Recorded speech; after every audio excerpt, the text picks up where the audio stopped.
कितीही नवीन नाश्त्याचे प्रकार आले ना, म्हणजेच मुलांचे फेवरेट पिझ्झा, बर्गर, नूडल्स म्हणा किंवा मग पास्ता म्हणा, तरी मुलं किंवा आपण महाराष्ट्रातील स्पेशल मराठी लोक आपले कांदे पोहे विसरत नाही, कारण आपल्या महाराष्ट्राची जाणच आहे कांदे पोहे.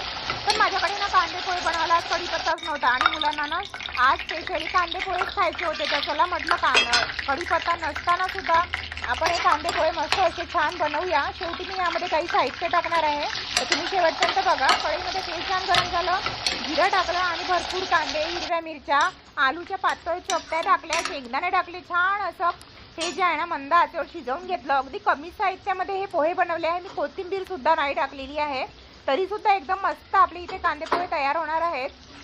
त्यानंतर यामध्ये मी थोडीशी हळद आणि चवीनुसार मीठ टाकलं आणि त्यानंतर हे छान असं मिक्स करून घ्यायचं. आता हे बघा, हे जाड पोहे आहे ना स्वच्छ धुवून चाळणीमध्ये काढून ठेवले होते. हे छान असे फुललेले आहेत.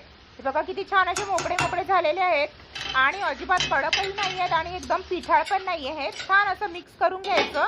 5 मिनिटं मंद आचेवर वाफवून घ्यायचं. हे बघा, आहा, मस्त आपले महाराष्ट्राचे कांदे पोहे तयार झाले आहेत. चला आता गरमागरम सर्व करूया आणि सर्व करताना मी यामध्ये काही साहित्य टाकणार आहे, तर तुम्ही नक्की बघा. हे बघा, मस्त गरमागरम कांदे पोहे आणि त्यावर मी आता टाकणार आहे मस्त अशी हे बघा चिंच, गुळ आणि खजूरची चटणी आहे, जी माझ्या मुलीची खूप फेवरेट आहे.